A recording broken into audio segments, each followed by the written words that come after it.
Okay, so as Ed mentioned, today's talk is essentially based on the lecture I gave in Japan. But just before we get to that, I just want to get a little bit of background, or give a little bit of background, but also get some background. So hopefully you guys are aware of Jersey, Jersey Norman French, I presume. Also, you may be aware of the band Badlabecques that sing in Jersey. I'm getting a few nods, maybe. Yeah.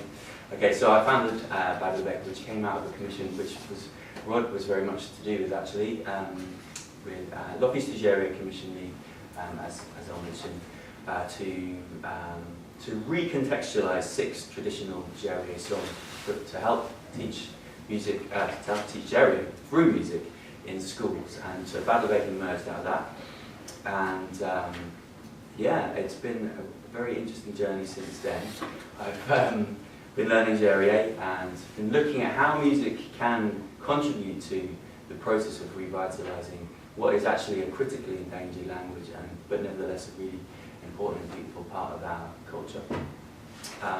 So this has taken me to as far as doing a master's in music, with very much the focus on looking at the link between music and language and cultural identity. And I just finished that master's in September. And to my great surprise, within 2 weeks of submitting my dissertation, I got an email from Goldsmiths College, University of London, where I was studying, saying, "Would you like to come to Japan to give a talk about your work?" I didn't have to think about it very long. So in November, I went out to take part in a conference called Musicology in the Multicultural Society, or something along those lines.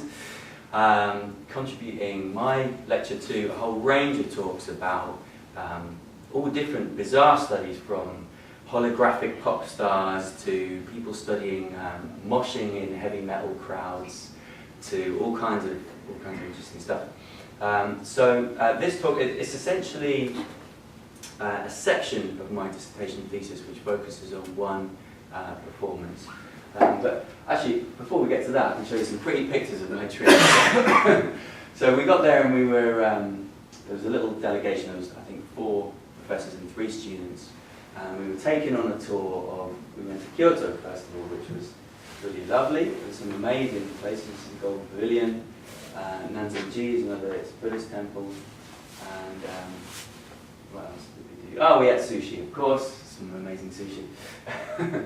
And then went to the university itself.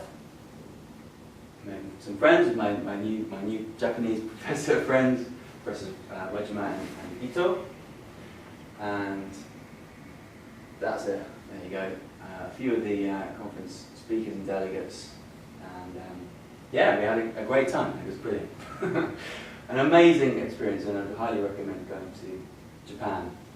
So, the name of my talk was Precious Echoes, Revitalising Cultural Identity and Language Ideology in Jersey through International Ceremonial Performance. And we'll unpack that as we go.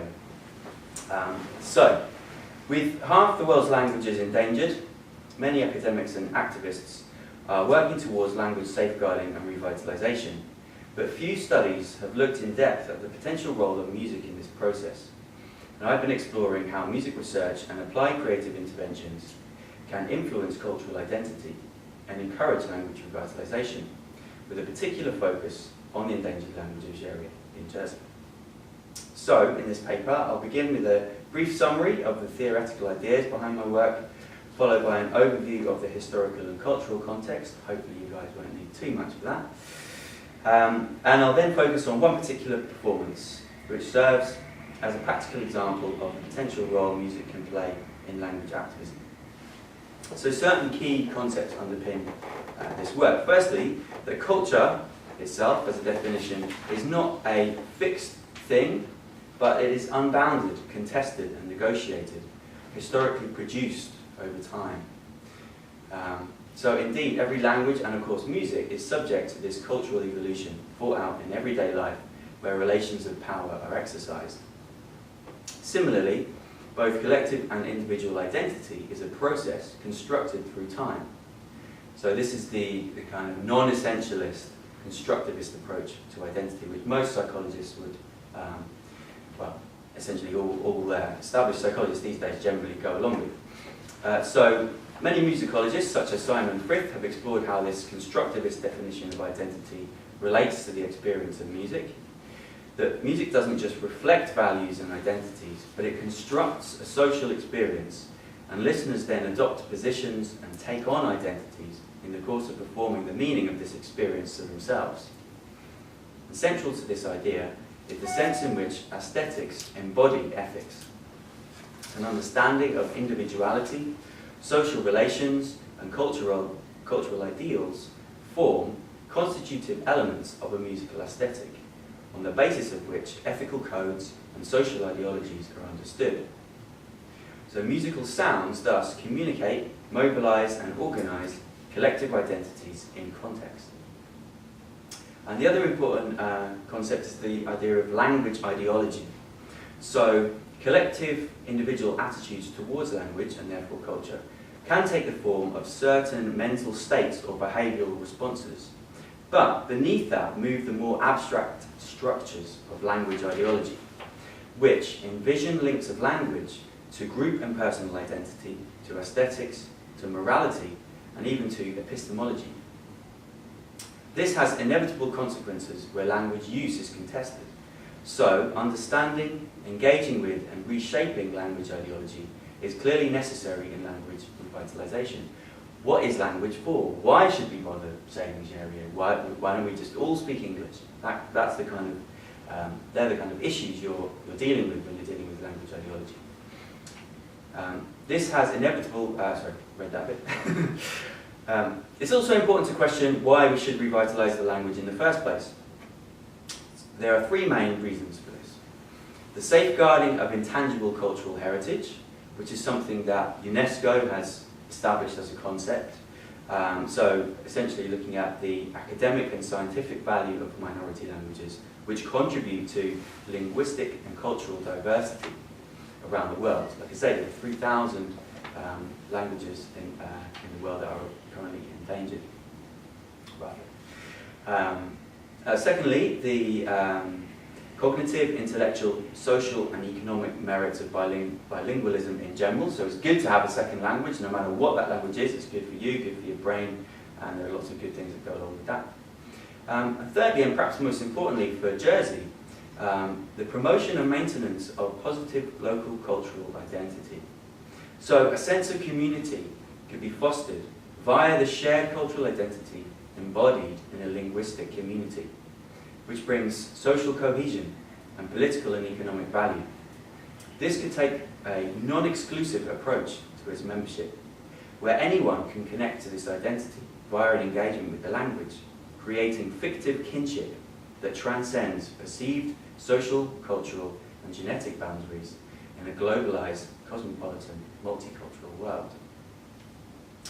So careful research is needed in order to achieve these outcomes and maintain principles of social responsibility, i.e. ethical, democratic, and academically sound foundations.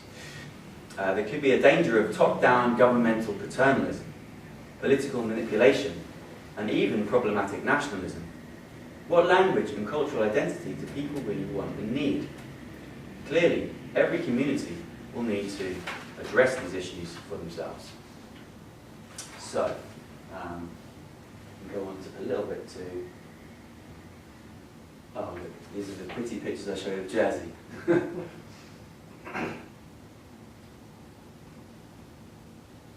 Which I took myself. Oh, there's that quote about language ideology. I missed that, actually put that up earlier. The language ideologies envision links of language to group and personal identity, to aesthetics, to morality, and to epistemology. And the three main reasons to revitalise: safeguarding intangible cultural heritage, the merits of bilingualism, and the promotion of local cultural identity. So that's essentially the sort of theoretical background. So now, you probably know where Jersey is, and you probably also know that out of our population of 100,000, not many people speak Jerry these days. So just to explain a little bit about the Jerry in case I don't know level of knowledge you guys have. So Gérié is a distinct dialect of Norman that evolved here since the establishment of the Duchy of Normandy in the year 933. So it's a Latin-based Romance language influenced by Norse, with traces of Celtic, Germanic, and latterly French and English. It was once commonly spoken across the island, with many residents being at least bilingual, if not trilingual, with English and proper French, as locals often say. But its use has declined over the past 2 centuries under increased anglicisation. Gérié is now severely endangered, with only an estimated 100 fluent speakers left in the island, almost all over the age of 65. Nowadays, less than 3% of the population claim any working knowledge of it. Despite all the cultural changes, though, Gérié has survived, and recent years have seen the beginnings of revitalisation thanks to the efforts of a few key activists and organisations and individuals. Music has been an active part of this revitalisation strategy, and in 2012 I was commissioned, as mentioned, by l'Office de Gérié to arrange and record 6 Gérié folk songs in a more current style for Gérié teachers to use as a resource. And Badlabecques is a 10-piece Gérié pop folk band that grew out of that commission and is now relatively well established in the local cultural landscape, raising the profile of the language and helping shape its public image as a living part of local cultural identity. Badlabecques' repertoire mixes recontextualised traditional songs, translated pop covers and original songs, arranged in an eclectic style that draws on pop and folk influences from around the world.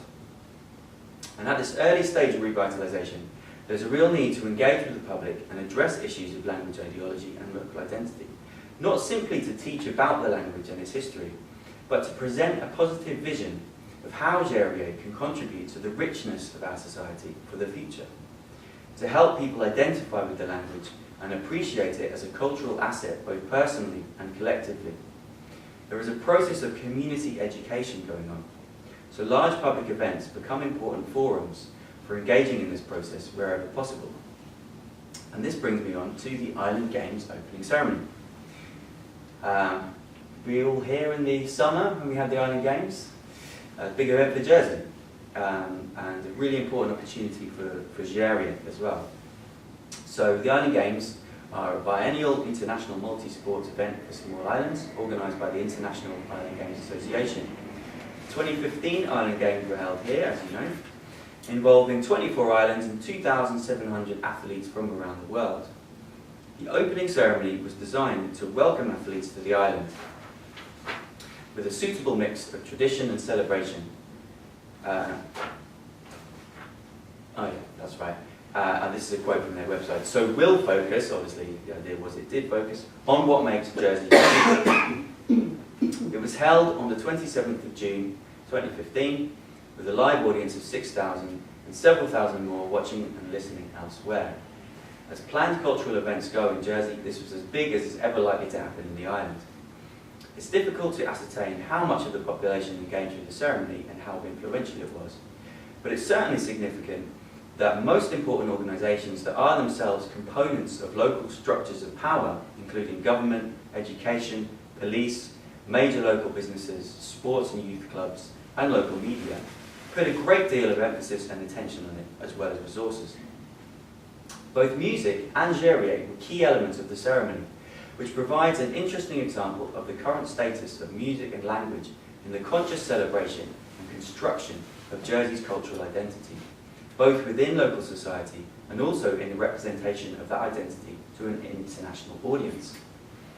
And this is why I gave the paper the title Precious Echoes, because it's through deliberately choosing to signal to the outside world that Gérié is integral to the most positive representation of Jersey identity on an international stage, that message reverberates back very powerfully through to the local population. And it is via this demarcation of difference to the other that the concept of that difference begins to crystallise in the local psyche, forming part of their habitus. The ceremony itself had 2 main sections, the formal and the informal. During the formal section, the International Island Games Oath was recited first in Gérié, followed by English. This was followed by a performance of Jersey's Anthem for the Games, which is also sung in both Gérié and English. And after the Games were officially declared open, the informal part of the ceremony began, and Badlabecques performed a 15-minute set. The last song of this set was effectively the finale, after which the athletes left the park. So the following is a brief description of our performance, and I've got a little video clip to show you as well in a minute.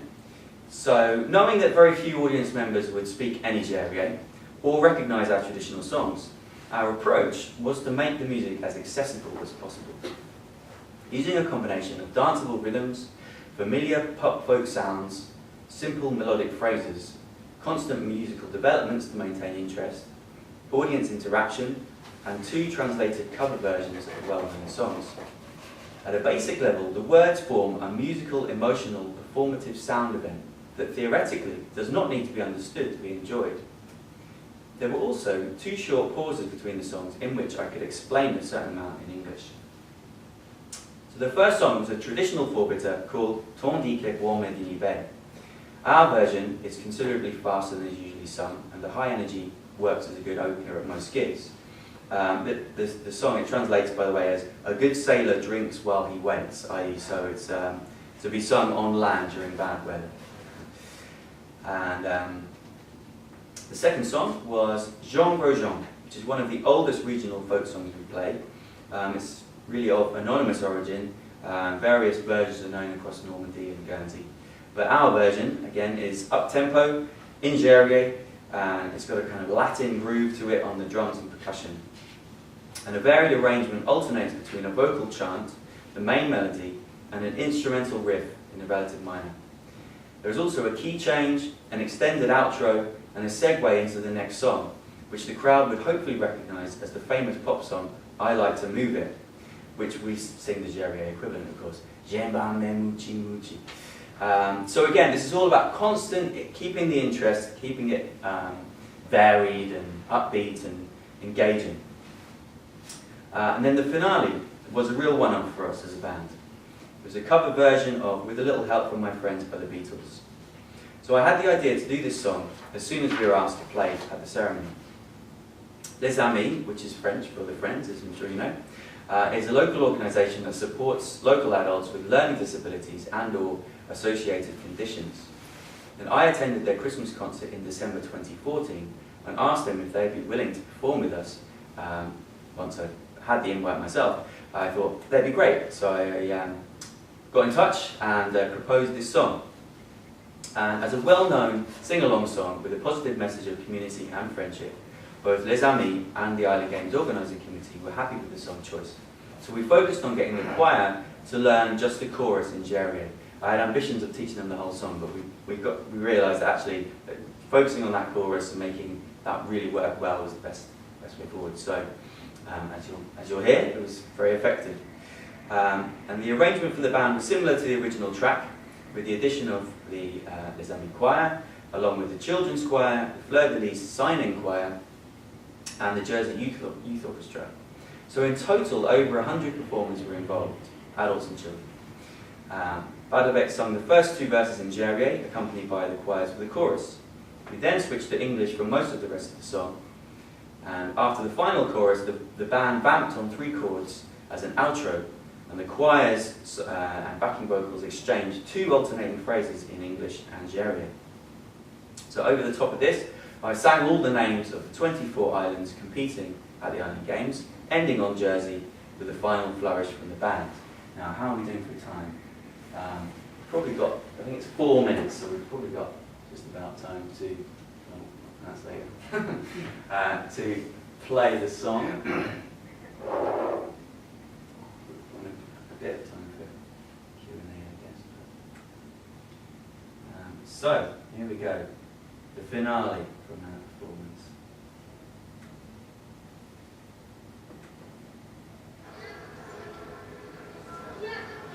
Das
Enjoy the games.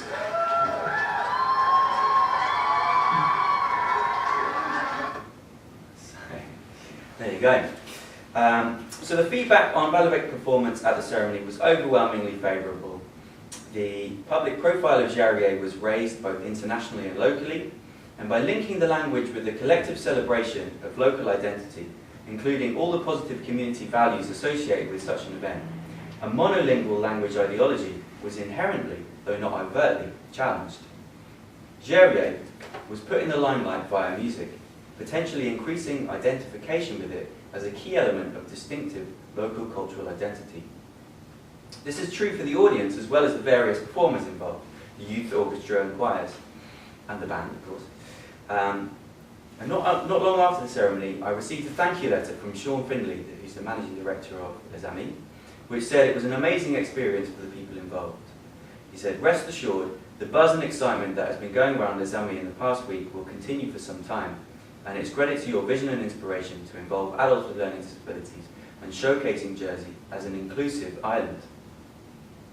This showcasing of inclusivity as an aspect of cultural character, performed by a song that had Jarier as a central feature, links directly to my earlier remarks about music as a conduit of fictive kinship and the promotion of social cohesion, with Jarier forming part of a non-exclusive enactment of community. Such intertwining of music and language with communal solidarity, inclusivity, and optimism exemplifies the integration of aesthetics and ethics, and the ongoing narrative of cultural identity, particularly at such a large and important cultural event. These moments can make vital contributions to the momentum of grassroots movements. The right songs performed in the right way can serve as cultural flints, sparking off new flames of linguistic identification. So, in summary, the Island Games opening ceremony is a useful example of how music can contribute to the evolution of language ideology and construction of cultural identity via the representation of the collective self to the other, and the echoes from this performance will hopefully continue for some time. There you go. I don't know if anyone has any questions or thoughts or reflections, but I'll be happy to chat about any of that. But it's my presentation, however many minutes that was. That's about all right. That's fantastic, thank you. Any questions? Okay. It's not really a question, just a sort of interesting observation. Uh-huh. You closed there with this idea of fictive elements to your songs and performances and things. And I just wondered if you'd like to kind of expand a little bit about how these fictions relate to sort of linguistic origins and context of the language itself. Is that interesting? Yeah, well, the phrase fictive kinship actually comes from an article written by Jay Winter, and you'd be welcome to take a copy of this. There's a bibliography at the end. and he's actually a historian that talks about, where are we? Jay Winter, yeah. Remembrance and redemption and social interpretation of war memorials. So he's come up with this idea of fictive kinship because, of course, particularly when you say Liberation Day, when you're commemorating such a partly traumatic but partly celebratory big cultural moment in our history, you've got a lot of the community there. They're not literally directly related, obviously. The kinship is fictive in that sense, but it's very real in terms of the social network that there is, and it's the cohesion that you're trying to create, the community that you're trying to create. So, yeah, so beyond that, I mean, I don't know what other fictive elements there might be, but certainly constructed elements, if that's what you're maybe getting at, and I think, yeah, language and music, like I said, this anthropological view of culture as something that is constantly shifting and shaped, being built and constructed and knocked down and rebuilt.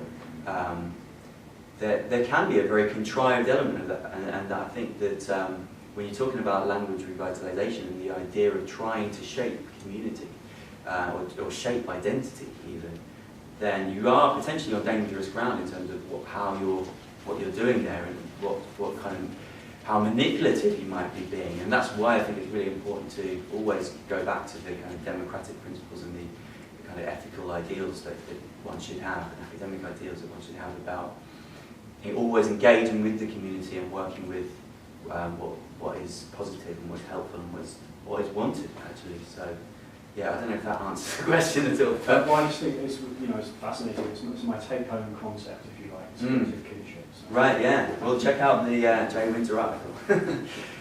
Yeah, it's a quite powerful concept. So. Great, thank you. So could I first ask about this idea of sort of music and Jerry as a kind of cultural fleet, which I thought was a really interesting sort of notion. I mean, on the one hand, you've got this tremendous desire on these formal occasions for people to find some shared meaning, which they do through Jerry. On the other hand, you've got the kind of disappointing irony that, as you pointed out, very few people actually understand it. Yeah.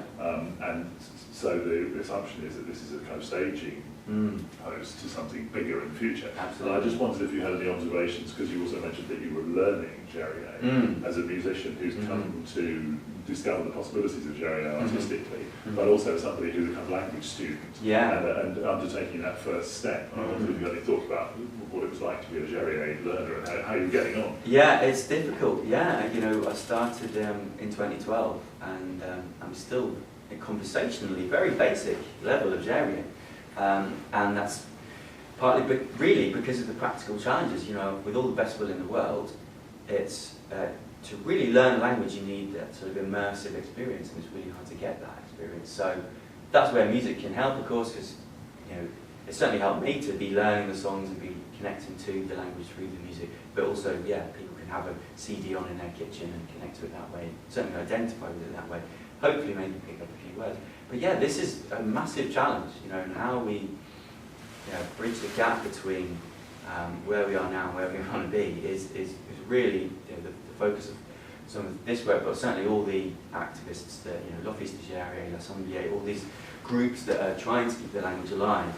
That is the key challenge, is how we get people who want to learn the language to actually go about doing that, and to really get beyond learning a few phrases and colours of the rainbow and how to count to 10 and whatever. So yeah, big challenge, yeah, and I think that's where we need more resources and more teaching resources, more resources generally, and more ways to try and build that grassroots movement, because it has to come from the community, really. It can't just be the government saying, right, you've all got to learn Jerry. It's not going to happen, it's not going to work. Even if it did happen, it would absolutely not work. So yeah, that is our challenge. And actually, what I didn't mention is that I'm now hoping to turn this work into a PhD.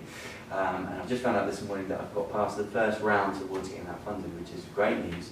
2 more rounds to go though, so no guarantees. But yeah, so I'll be looking at trying to really work and do some proper field research to see not just about the attitudes that exist out there and what we think about Jerry, but also how music is shaping people's identities, and sort of how therefore we can tap into that to try and get Gerier as a concept and as a kind of element of our identity to really take root and to move forwards. That is the real challenge. Just two short questions. Yeah. Is there any other like small communities which Jersey can take its inspiration from? And how much actual government support interference do you think is needed? Because I've always got the impression that the states they kind of like having Gerier as sort of something for the tourists, but when it comes to education, I kind of think they would all prefer the kids to learn Chinese instead. Yeah, well, maybe Rod can answer the second question better than me. But the first question is definitely easy to answer, and that is there are other examples, and probably the best one to look at is the Isle of Man, which the last native speaker of Manx died in 1974, so it was officially declared as a dead language. But since then, there has been a revitalisation process.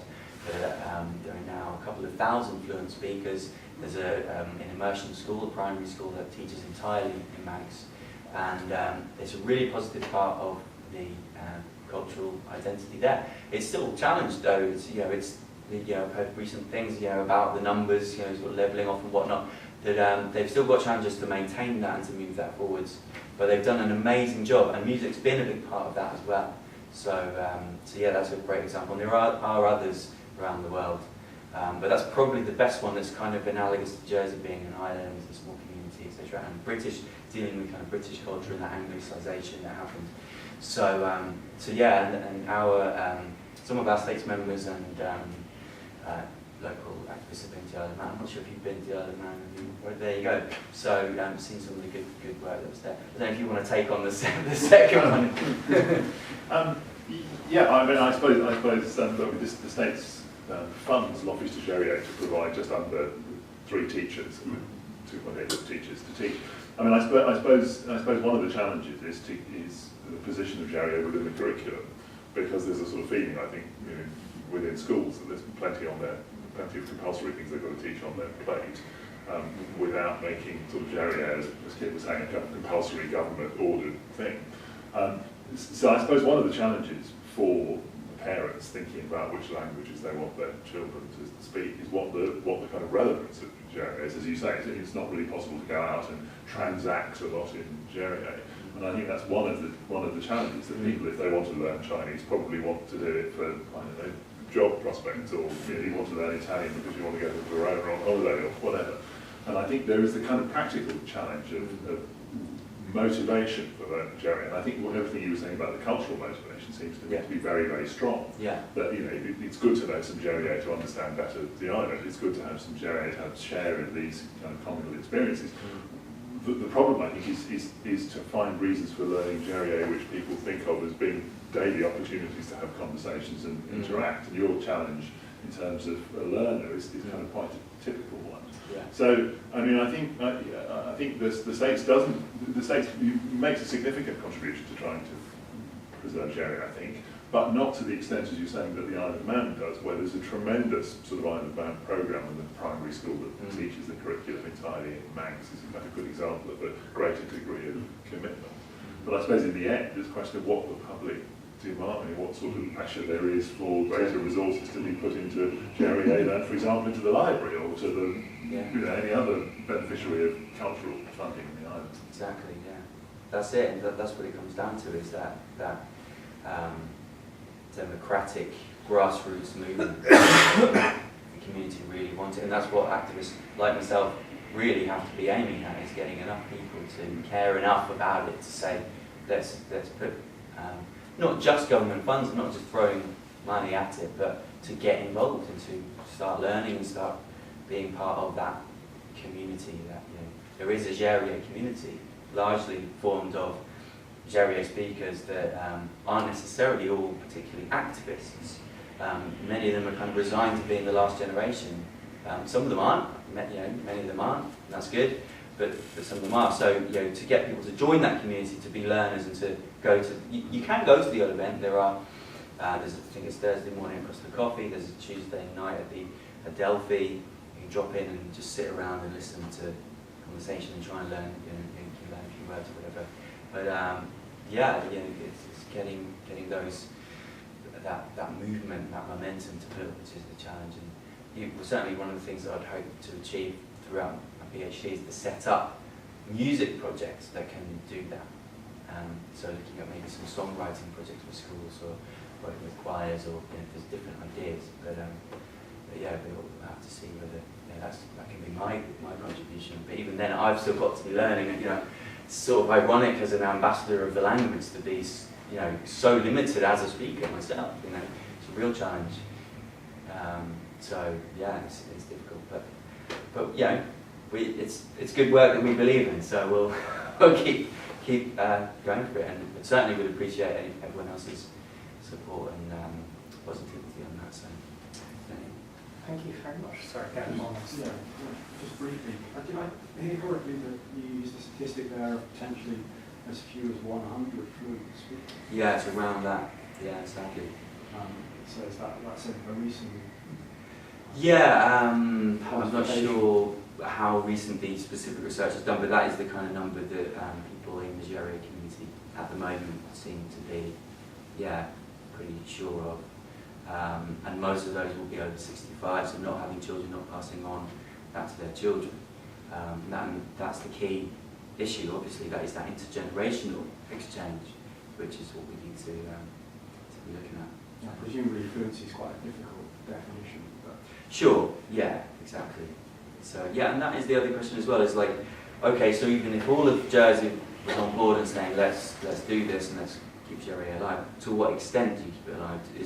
Would we be happy with everyone knowing 10 phrases and Mon Biop Jere, and that'd be enough? Well, that'd be great as a start, but is that what we're aiming for, or more? And that's the kind of thing. What is fluent? What is and what role do we want that language to play in our everyday lives and in ceremonial occasions, etc., etc. So, I'll give my father some good news later on. He's pretty special.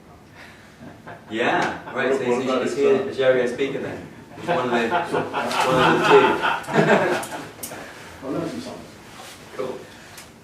Thank you very much. Yeah, that's been absolutely fascinating. I think we need to thank you properly for your hard work. Mon Daisy. Actually, Badlabecques coordinated it.